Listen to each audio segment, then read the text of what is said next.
ओम नमो भगवते वासुदेवाय। भागवत पुराण षष्ठ स्कंद 11वां अध्याय। वृत्रासुर की वीरवाणी और भगवत प्राप्ति। श्री सुखदेव जी कहते हैं, परीक्षित, असुर सेना भयभीत होकर भाग रही थी। उसके सैनिक इतने अचेत हो रहे थे कि उन्होंने अपने स्वामी के धर्मानुकूल वचनों पर भी ध्यान न दिया। वृत्रासुर ने देखा कि समय की अनुकूलता के कारण देवलोग असुरों की सेना को खदेड़ रहे हैं और वह इस प्रकार छिन्न भिन्न हो रही है मानो बिना नायक की ही हो। राजन, यह देखकर वृत्रासुर अहिष्णुता और क्रोध के मारे तिलमिला उठा। उसने बलपूर्वक देव सेना को आगे बढ़ने से रोक दिया और उन्हें डांट कर ललकारते हुए कहा, क्षुद्र देवताओं, रणभूमि में पीठ दिखाने वाले कायर असुरों पर पीछे से प्रहार करने में क्या लाभ है। ये लोग तो अपने माँ बाप के मलमूत्र हैं, परंतु अपने को शूरवीर मानने वाले तुम्हारे जैसे पुरुषों के लिए भी तो डरपोकों को मारना कोई प्रशंसा की बात नहीं है और न इससे तुम्हें स्वर्ग ही मिल सकता है। यदि तुम्हारे मन में युद्ध करने की शक्ति और उत्साह है तथा अब जीवित रहकर विषय सुख भोगने की लालसा नहीं है तो क्षण भर मेरे सामने डट जाओ और युद्ध का मजा चख लो। परीक्षित, वृत्रासुर बड़ा बली था। वह अपने डिल डौल से ही शत्रु देवताओं को भयभीत करने लगा। उसने क्रोध में भरकर इतने जोर का सिंहनाद किया कि बहुत से लोग तो उसे सुनकर ही अचेत हो गए। वृत्रासुर की भयानक गर्जना से सब के सब देवता मूर्छित होकर पृथ्वी पर गिर पड़े मानो उन पर बिजली गिर गई हो।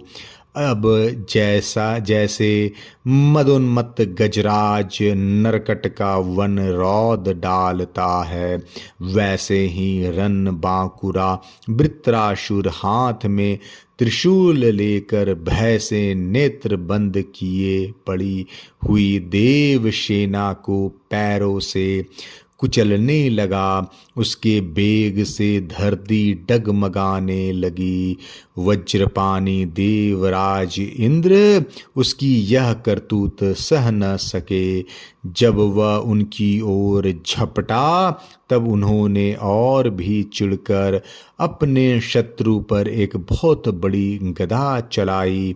अभी वह असह गदा वृत्रासुर के पास पहुंची भी न थी कि उसने खेल ही खेल में बाएं हाथ से उसे पकड़ लिया।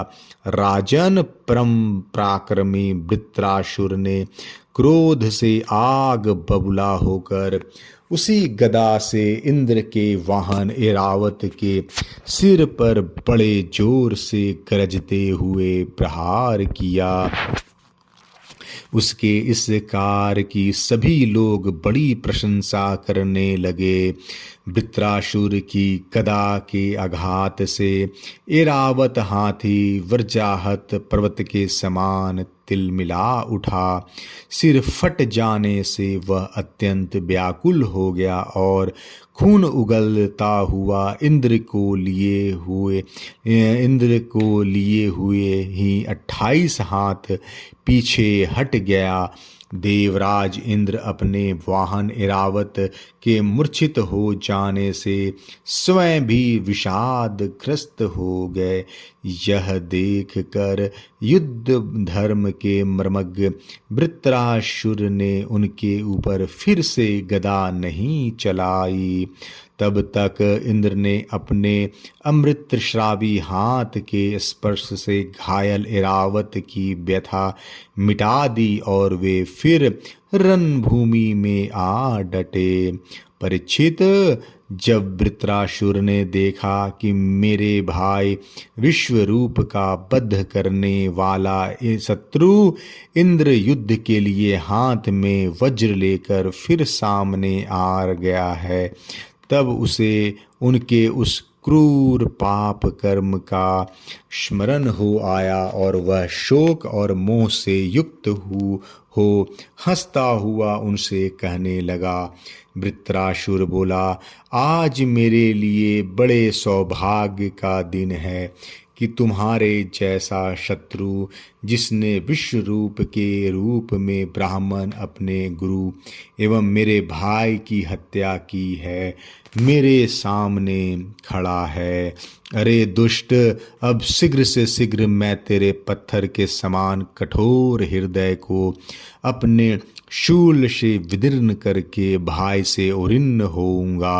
आहा, यह मेरे लिए कैसे आनंद की बात होगी। इंद्र, तूने मेरे आत्मवेता और निष्पाप बड़े भाई के, जो ब्राह्मण होने के साथ ही यज्ञ दीक्षा और तुम्हारा गुरु था, विश्वास दिलाकर तलवार से तीनों सिर उतार लिए। ठीक वैसे ही जैसे स्वर्गकामी निर्दय मनुष्य यज्ञ में पशु का सिर काट डालता है, दया, लज्जा, लक्ष्मी और कीर्ति तुझे छोड़ चुकी है। तूने ऐसे ऐसे नीच कर्म किए हैं जिनकी निंदा मनुष्य की तो बात ही क्या, राक्षस तक करते हैं। आज मेरे त्रिशूल से तेरा शरीर टुक टुक हो जाएगा, बड़े कष्ट से तेरी मृत्यु होगी।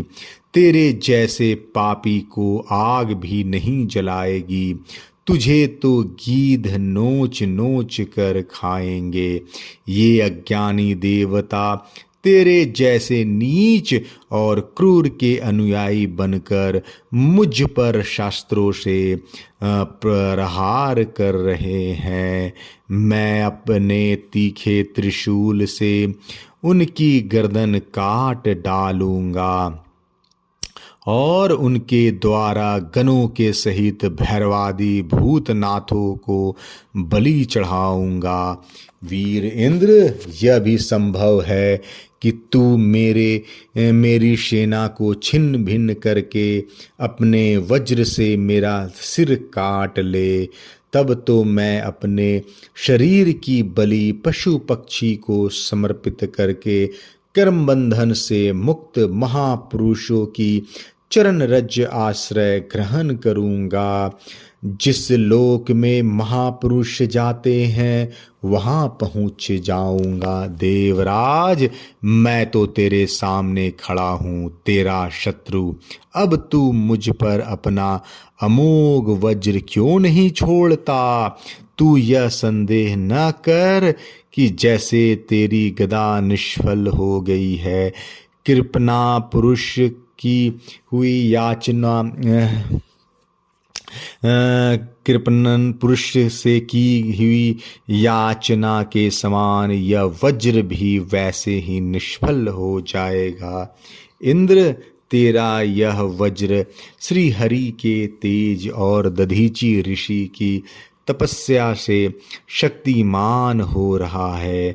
विष्णु भगवान ने मुझे मारने के लिए तुझे आज्ञा भी दी है, इसलिए अब तू उसी वज्र से मुझे मार डाल, क्योंकि जिस पक्ष में भगवान श्री हरि हैं उधर ही विजय, लक्ष्मी और सारे गुण निवास करते हैं। देवराज, भगवान शंकरसन के आज्ञानुसार मैं अपने मन को उनके चरण कमलों में लीन कर दूंगा। तेरे वज्र का बेग मुझे नहीं, मेरे विषय भोग रूप फंदे को काट डालेगा और मैं शरीर त्याग कर मुनि जनोचित गति प्राप्त करूँगा। जो पुरुष भगवान से अनन्य प्रेम करते हैं, उनके निज जन हैं, उन्हें वे स्वर्ग, पृथ्वी अथवा रसातल की संपत्तियां नहीं देते, क्योंकि उनसे परमानंद की उपलब्धि तो होती ही नहीं, उल्टे द्वेष, उद्वेग, अभिमान, मानसिक पीड़ा, कलह, दुख और परिश्रम ही हाथ लगते हैं। इंद्र हमारे स्वामी अपने भक्त के अर्थ, धर्म और काम संबंधी प्रयास को व्यर्थ कर दिया करते हैं, और सच पूछो तो इसी से भगवान की कृपा का अनुमान होता है, क्योंकि उनका ऐसा कृपा प्रसाद अकिंचन भक्तों के लिए ही अनुभव गम्य है, दूसरों के लिए अत्यंत दुर्लभ ही। भगवान को प्रत्यक्ष अनुभव करते हुए वृत्रासुर ने प्रार्थना की, प्रभु आप मुझ पर ऐसी कृपा कीजिए कि अनन्य भाव से आपके चरण कमलों के आश्रित सेवकों की सेवा करने का अवसर मुझे अगले जन्म में भी प्राप्त हो। प्राण बल्लभ, मेरा मन आपके मंगलमय गुणों का स्मरण करता रहे, मेरी वाणी उन्हीं का गान करे और शरीर आपकी सेवा में ही संलग्न रहे। सर्व सौभाग्य निधे, मैं आपको छोड़कर स्वर्ग, ब्रह्मलोक और भूमंडल का साम्राज्य, रसातल का एक छत्रराज, योग की सिद्धियां, यहाँ तक कि मोक्ष भी नहीं चाहता। जैसे पक्षियों के पंखहीन बच्चे अपनी माँ की बाट जोहते रहते हैं, वैसे भूखे बछड़े अपनी माँ का दूध पीने के लिए आतुर रहते हैं, और जैसे वियोगिनी पत्नी अपने प्रवासी प्रियतम से मिलने के लिए उत्कंठित रहती है, वैसे ही कमल नयन, मेरा मन आपके दर्शन के लिए छटपटा रहा है। प्रभु मैं मुक्ति नहीं चाहता, मेरे कर्मों के फल स्वरूप मुझे बार बार जन्म मृत्यु के चक्कर में भटकना पड़े, इसकी परवाह नहीं, परंतु मैं जहाँ जहाँ जाऊँ, जिस जिस योनि में जन्मूँ, वहाँ वहाँ भगवान के प्यारे भक्त जनों से मेरी प्रेम मैत्री बनी रहे। स्वामीन, मैं केवल यही चाहता हूँ कि जो लोग आपकी माया से देह गेह और स्त्री पुरुष आदि में आसक्त हो रहे हैं, उनके साथ मेरा कभी किसी प्रकार का भी संबंध न हो। 11वां अध्याय समाप्त। जय श्री कृष्णा।